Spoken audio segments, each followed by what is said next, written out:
평생을 성실하게 남들 쉴 때 못 쉬고 자식들 뒷바라지하며 악착같이 버텨온 여러분. 그런데 참 이상하지 않나요? 30년 넘게 죽어라 일했고 이제는 좀 살만해야 할 나이인데 왜 내 손에는 쥐어진 게 하나도 없을까요? 분명 젊은 시절엔 나 정도면 중간은 간다고 믿으며 살았는데 막상 퇴직하고 보니 남은 건 아직도 다 못 갚은 집, 대출금과 텅 빈 통장뿐입니다. 대한민국 5060 세대의 대다수가 겪고 있는 이 기묘한 현상, 전문가들은 이걸 중산층의 신기루라고 부릅니다. 겉으로는 번듯하게 살아온 것 같은데 정작 속을 들여다보면 당장 내일 쓸 현금이 없어 쩔쩔매는 무늬만 중산층의 처참한 비극이죠. 오늘 이 이야기를 들으시면 어쩌면 오늘 밤 잠을 설치실지도 모릅니다. 하지만 지금 이 차가운 진실을 마주하지 않으면 여러분의 남은 30년은 그야말로 혹독한 빙하기가 될 수밖에 없습니다. 오늘 저희가 다룰 주제는 아주 무겁지만 반드시 짚고 넘어가야 할 이야기예요. 바로 대한민국 중산층의 소리 없는 몰락입니다. 단순히 돈이 없다는 이야기가 아니에요.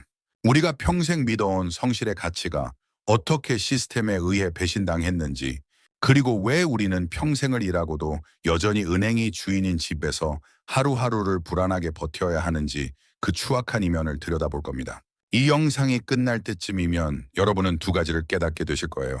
첫째는 내가 왜 열심히 살았는데도 가난한가에 대한 명확한 이유. 그리고 둘째는 그 불안의 늪에서 빠져나와 진짜 내 노후를 지키는 구체적인 방법입니다. 남들이 말하는 부자 되는 법 같은 뜬구름 잡는 소리는 하지 않겠습니다. 지금 당장 우리 발등에 떨어진 불을 끄고 벼랑 끝으로 밀려나지 않을 생존 전략만 말씀드릴 거예요. 자, 이제 그 누구도 말해주지 않았던 중산층 몰락의 잔인한 현실 속으로 들어가 보겠습니다. 우선 우리 주변의 아주 흔한 풍경부터 한번 떠올려 보죠. 경기도 변두리에서 작은 평수 아파트에 사는 60대 박 선생님 이야기예요. 평생 성실하게 직장 생활하셨고 자식들 공부시키느라 내 몸 하나 돌볼 틈 없이 사셨습니다. 남들이 보면 그래도 집이라도 한 채 있으니 다행 아니냐고 하겠죠. 그런데 박 선생님의 속사정은 전혀 다릅니다. 젊은 시절 애들 교육비며 생활비며 부족할 때마다 집을 담보로 받았던 대출, 그게 퇴직하는 이 순간까지도 꼬리표처럼 붙어 있거든요. 겉으론 내 집 같지만 사실은 은행이 주인인 집에 월세 없는 관리인으로 살고 계신 겁니다. 대한민국 시니어들의 진짜 자산 구조는 이렇습니다. 자산의 80%가 부동산이라고들 하지만 그 속을 까보면 절반 이상이 부채예요.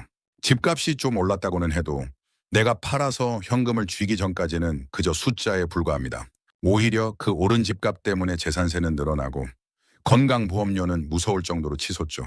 들어오는 수입은 딱 끊겼는데 숨만 쉬어도 나가는 돈은 예전보다 더 많아진 거예요. 집 한 채 있는데 설마 굶어 죽겠어? 하던 낙관론이 이러다 죽을 때까지 일만 해야 하는 거 아냐? 하는 공포로 바뀌는 지점이 바로 여기입니다. 근데요, 여기서 더 기가 막힌 건 우리가 매일 마주하는 물가예요. 마트 가보시면 정말 손이 떨리시죠. 10,000원 한 장 들고 나가면 배추 한 포기, 계란 한 판 사기도 겁나는 게 현실입니다. 정부에서는 물가 상승률이 2에서 3%라고 말하지만 우리가 느끼는 체감 물가는 10%, 20%가 넘잖아요. 내 연금은 쥐꼬리만큼 오르거나 아니면 아예 제자리인데 내가 먹고 사는 비용은 빛의 속도로 치솟고 있어요. 결국 집이라는 덩치 큰 자산은 나를 지켜주는 든든한 성벽이 아니라 매달 내 현금을 야금야금 갉아먹는 세금 인출기가 되어버린 겁니다. 이 지점에서 많은 분이 이런 생각을 하세요. 그래도 이 집은 어떻게든 지켜서 나중에 자식들한테 뭐라도 남겨줘야지. 여러분, 정말 냉정하게 말씀드릴게요. 내가 지금 굶주리면서 내 노후 자금 깎아먹으면서 지키고 있는 이 집이 과연 자식들에게 축복이 될까요? 오히려 이 집 한 채 때문에 기초연금 수급 대상에서 탈락하고 정작 본인은 하루 한 끼 반찬 걱정하며 사시는 분들을 너무나 많이 봅니다. 이건 중산층의 삶이 아닙니다. 자산이라는 이름의 족쇄에 묶여 내 노후를 저당 잡힌 비극이죠. 그런데 여기서 상황을 더 악화시키는 치명적인 요인이 하나 더 있습니다. 바로 우리 가슴속 가장 아픈 손가락 자식들 문제입니다. 요즘 30대 40대가 되어서도 독립하지 못하거나 경제적으로 의존하는 자녀들 정말 많죠. 부모 입장에서는 안쓰럽습니다. 취업은 힘들고 세상은 살기 팍팍하다는데 나라도 좀 도와야지 하는 마음에 퇴직금의 절반 혹은 그 이상을 자녀 전세 자금이나 결혼 비용으로 선뜻 내어줍니다. 하지만 여러분, 이 부모의 희생이 여러분의 남은 인생을 파괴하는 가장 무서운 독이 되고 있다는 사실을 아시나요? 자식에게 건네는 그 돈은 단순히 여윳돈이 아닙니다. 여러분이 80세, 90세가 되었을 때 병원비로 써야 할 돈이고 배우자와 함께 마지막까지 인간다운 품위를 지키기 위한 유일한 생명줄입니다. 냉정하게 말해서 지금 우리 자녀 세대는 부모를 부양할 능력이 없습니다. 본인들 앞가림하기도 벅찬 세대거든요. 나중에 효도하겠지라는 막연한 기대는 이 빙하기 경제학에서는 가장 위험한 도박입니다. 더 큰 문제는 자녀를 계속 끼고 돌면 부모는 은퇴 후에도 생활비를 전혀 줄이지 못한다는 거예요. 두 식구만 살면 소박하게 지내면서 지출을 절반으로 줄일 수 있는데 다 큰 자식 뒷바라지하느라 교육비다 식비다 해서 현역 시절의 지출 습관을 그대로 끌고 가게 됩니다. 결국 내 노후를 팔아서 자식의 현재를 연명해주고 있는 꼴이에요. 여기서 진짜 잔인한 진실은요. 부모가 돈이 많으면 자식과의 관계도 함께 무너진다는 겁니다. 원망과 회한만 남은 채 빈곤층으로 전락한 시니어들의 공통적인 후회가 뭔지 아십니까? 바로 자식에게 너무 많이 퍼줬다는 겁니다. 여러분, 이게 남의 이야기가 아닙니다. 지금 당장 내 통장에서 자녀에게 흘러들어가는 돈이 얼마인지 합산해 보세요. 그 숫자가 바로 여러분의 노후 생존 확률입니다.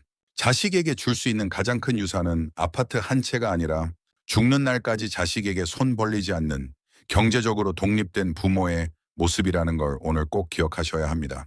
여기까지는 그래도 어떻게든 버텨보겠다고 생각하실 수 있어요. 하지만 진짜 빙하기는 이제부터 시작입니다. 우리가 믿고 있는 국가 시스템, 특히 연금이 우리를 배신하기 시작했거든요. 이게 왜 우리에게 사형 선고나 다름없는지 그 충격적인 이야기를 바로 이어서 해보겠습니다. 자, 여기까지 들으셨을 때 마음이 참 무거우실 거예요. 하지만 진짜 빙하기는 이제부터 시작입니다. 우리가 평생 꼬박꼬박 세금 내고 보험료 내면서 믿어왔던 국가 시스템, 특히 국민연금 이야기를 안 할 수가 없거든요. 젊은 시절 월급 봉투에서 꼬박꼬박 떼어갈 때 국가가 뭐라고 했나요? 나중에 늙어서 등 따뜻하고 배부르게 해줄 테니 걱정 말라고 했죠. 그 말 믿고 우리는 30년 넘게 묵묵히 참아왔습니다. 그런데 막상 60대, 70대가 되어 통장에 찍히는 연금 액수 보면 어떤 생각이 드시나요?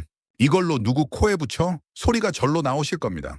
부부가 합쳐서 150만 원, 정말 많이 받으시는 분들이 200만 원 남으실 텐데 이 돈으로 한 달 생활이 가능할까요? 여기서 스텔스 인플레이션이라는 아주 무서운 놈이 등장합니다. 겉으로 드러나지 않게 우리 지갑을 털어가는 소리 없는 도둑이죠. 여러분 요즘 마트 가셔서 장 보실 때 어휴 뭐 하나 집기가 겁나네 싶으시죠? 통계청에서 발표하는 공식 물가 상승률은 매년 2에서 3% 수준이라고 합니다. 근데 우리가 느끼는 건 어떤가요? 사과 하나, 배추 한 포기 값이 작년보다 2배는 뛴 것 같아요. 난방비랑 전기세 고지서 날아오면 내가 뭘 그렇게 많이 썼나 싶을 정도로 눈 튀어나오게 오르잖아요. 연금은 매년 아주 조금씩 오르는데 우리가 실제로 먹고 입고 써야 할 생활 물가는 그보다 서너 배는 더 빠르게 뜁니다. 결국 가만히 앉아 있는데도 내 연금의 가치가 매일매일 녹아내리고 있는 거예요. 10년 전 100만 원의 가치와 지금의 100만 원. 그 무게가 완전히 다르다는 걸 우리는 매일 마트 계산대 앞에서 처절하게 깨닫고 있습니다. 국가가 책임져 준다는 말은 이미 옛말이 됐어요. 이제는 국가가 아니라 내가 내 노후를 어떻게든 쥐어짜서 버텨야 하는 각자 도생의 시대가 온 겁니다. 근데요, 여기서 더 환장하는 건 중산층의 체면이라는 놈입니다. 평생 나 정도면 번듯하게 살았지라고 자부해온 분들은 수입이 줄었다고 해서 갑자기 생활 수준을 낮추는 걸 죽기보다 힘들어하세요. 이걸 경제학에서는 톱니 효과라고 부릅니다. 올라가는 건 쉬워도 내려오는 건 이빨이 걸린 톱니바퀴처럼 불가능하다는 뜻이죠. 특히 우리 시니어들 친구들 모임이나 경조사비 이거 정말 무시 못하잖아요. 나 이제 돈 없으니까 이번엔 네가 내라는 소리 차마 입 밖으로 안 나오시죠? 친구 자녀 결혼식 축의금부터 시작해서 손주들 보면 용돈이라도 10,000원짜리 몇 장 쥐어줘야 부모 노릇 할아버지 노릇하는 것 같거든요. 남들 다 하는 골프며 등산이며 취미 활동도 따라가야 하니 마이너스 통장 긁어가며 버티는 겁니다. 실제 제 주변에도 이런 분 계세요. 대기업 퇴직하고 연금 받으시는데 겉보기엔 아주 우아합니다. 옷도 말끔하게 입으시고 모임도 빠지지 않으세요. 그런데 속을 까보니 카드 돌려막기로 하루하루를 연명하고 계시더라고요. 한 번 떨어진 내 품위를 어떻게 다시 세우냐면서요. 여러분 이게 바로 우아한 파산으로 가는 지름길입니다. 남들 시선 신경 쓰느라 내 노후라는 마지막 보루를 내 손으로 갉아먹고 있는 거예요. 빙하기가 오면 가장 먼저 죽는 동물이 누군지 아십니까? 몸집이 크고 화려해서 에너지를 많이 써야 하는 동물들입니다. 지금 우리 중산층 시니어들이 딱 그 꼴이에요. 과거에 화려했던 기억에 사로잡혀서 지금 내 주머니가 비어간다는 걸 인정하지 못하면 결국은 가장 처참하게 몰락하게 됩니다. 남들이 나를 어떻게 볼까가 아니라 내가 어떻게 살아남을까를 고민해야 하는 시점입니다. 상황이 이렇다 보니 많은 분이 다시 일터로 뛰어듭니다. 몸이라도 움직여서 푼돈이라도 벌어야지 하며 호기롭게 시작하시죠. 그런데 여기서 또 한 번 무너집니다. 30년 넘게 사무실에서 서류 만지고 사람 상대하며 대접받던 분들에게 허용된 일자리가 대한민국에 얼마나 있을까요? 아파트 경비, 건물 청소, 주차 관리. 물론 모든 노동은 신성하고 귀합니다. 하지만 평생을 부장님, 국장님 소리 들으며 일하던 분들이 현장에서 겪는 모멸감은 상상을 초월해요. 나보다 한참 어린 입주민에게 무시당하고 최저임금 겨우 받으며 일하다 보면 내가 이러려고 그 고생하며 살았나 하는 자괴감이 파도처럼 밀려옵니다. 준비 없는 재취업은 생계에는 조금 도움이 될지 몰라도 정신적으로는 사람을 무너뜨리는 경우가 많습니다. 그래도 이거라도 할 수 있는 게 어디냐고 스스로 위로해보지만 매달 들어오는 월급은 고스란히 병원비로 빠져나갑니다. 평생 안 쓰던 근육 쓰고 밤낮 바뀌는 일을 하다 보니 몸이 버텨내질 못하는 거죠. 돈을 벌려고 일을 시작했는데 그 돈을 다시 몸 고치는 데 쓰는 악순환. 이게 바로 우리 중산층이 빠진 개미지옥입니다. 일을 안 하면 굶고 일을 하면 병드는 이 가혹한 선택지 앞에서 우리는 길을 잃고 마는 겁니다. 하지만 여러분, 진짜 무서운 이야기는 아직 시작도 안 했습니다. 지금까지 말씀드린 건 내 몸이 그래도 움직일 수 있을 때 이야기예요. 만약 나나 내 배우자가 덜컥 큰 병이라도 걸린다면 어떻게 될까요? 암이나 치매 같은 중병이 찾아오는 순간 우리가 지금까지 간신히 붙잡고 있던 중산층이라는 시로라기는 한순간에 끊어집니다. 자녀들에게 짐이 되기 싫어서 혹은 병원비가 무서워서 병을 키우다. 결국 가정이 통째로 무너지는 간병 파산의 실태. 이 잔인한 현실이 왜 지금 우리를 노리고 있는지, 그리고 왜 이 빙하기는 성실하게만 살아서는 절대 벗어날 수 없는지, 그 소름 돋는 진실을 바로 이어서 말씀드리겠습니다. 하지만 절망만 하실 필요는 없어요. 이 모든 지옥 같은 시나리오를 뒤집을 수 있는 마지막 열쇠도 함께 준비했으니까요. 자, 눈 크게 뜨고 다음 이야기에 집중해 주세요. 여러분, 여기까지 오시느라 정말 고생 많으셨습니다.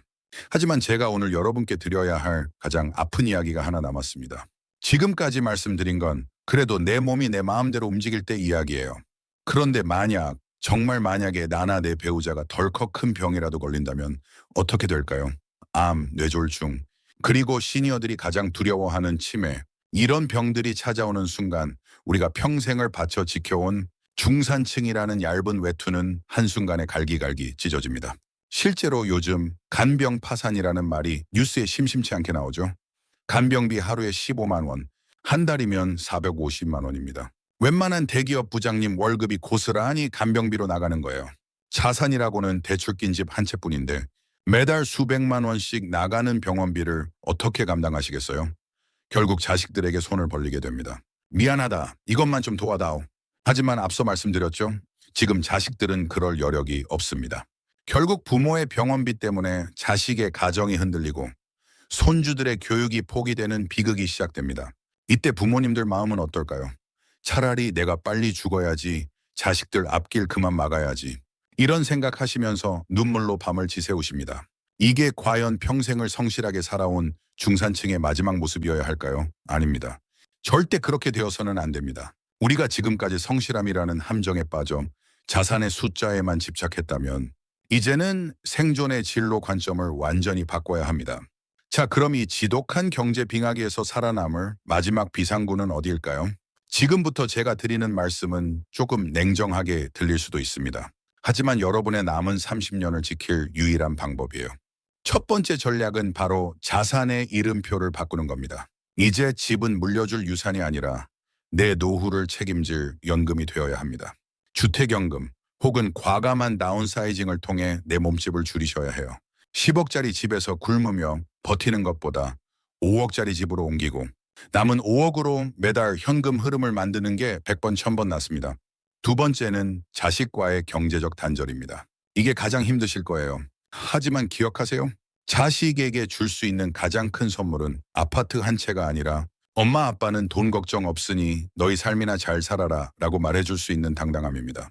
지금 자식에게 퍼주는 그 돈이 나중에 여러분의 간병비가 되어 돌아오지 않습니다. 오히려 그 돈을 아껴서 여러분의 건강과 노후를 스스로 책임지는 것이 결과적으로 자식의 짐을 덜어주는 최고의 효도입니다. 마지막으로 현금 흐름에 목숨을 거셔야 합니다. 큰 돈을 벌라는 게 아니에요. 내가 죽을 때까지 매달 단돈 50만 원이라도 내 손에 쥘 수 있는 시스템을 만드셔야 합니다. 소액이라도 배당을 주는 주식이든 작지만 확실한 기술을 배운 소일거리든 상관없습니다. 나중에 어떻게 되겠지라는 막연한 낙관로는 빙하기에는 통하지 않습니다. 오직 내 통장에 매달 찍히는 그 숫자만이 여러분을 배신하지 않는 유일한 친구가 될 겁니다. 자, 오늘 긴 시간 동안 대한민국 중산층 몰락의 잔인한 현실과 그 생존법에 대해 이야기 나눴습니다. 처음에 던졌던 질문, 이제 답이 좀 보이시나요? 왜 열심히 살았는데 불안했는지, 왜 집 한 채 있는데 가난했는지 말이죠. 이제 선택은 여러분의 몫입니다. 남들이 다 가는 벼랑 끝으로 같이 밀려나시겠습니까? 아니면 오늘부터라도 내 자산을 재정해야 하고 진짜 독립된 삶을 준비하시겠습니까? 오늘 영상이 여러분의 막막했던 노후에 작은 등불이 되었기를 진심으로 바랍니다. 오늘 당장 해야 할 일은 딱 하나입니다. 지금 가진 빚을 다 뺀 진짜 내 돈이 얼마인지, 그리고 내가 오늘 당장 자산으로 만들 수 있는 현금이 얼마인지 종이에 써보세요. 그 숫자를 직면하는 것에서부터 여러분의 새로운 인생은 시작됩니다. 오늘 이야기가 도움이 되셨다면 좋아요 한 번만 꾹 눌러주세요. 이 유익한 정보가 같은 고민을 하는 수많은 시니어분에게 널리 퍼지는 데 큰 힘이 됩니다. 그리고 여러분의 소중한 경험과 지혜를 댓글로 나눠주세요. 나는 이렇게 준비하고 있다. 혹은 이런 부분이 가장 고민이다 라는 여러분의 목소리가 우리 빙하기 경제학 채널을 지탱하는 가장 큰 지혜가 됩니다. 혹시 아직 구독 안 하셨나요? 앞으로 더 냉철하고 현실적인 경제 생존 전략을 놓치고 싶지 않으시다면 지금 바로 구독 버튼 눌러두세요. 우리는 반드시 살아남을 수 있습니다. 오늘보다 더 나은 내일을 위해 빙하기 경제학이 늘 함께하겠습니다. 시청해 주셔서 감사합니다.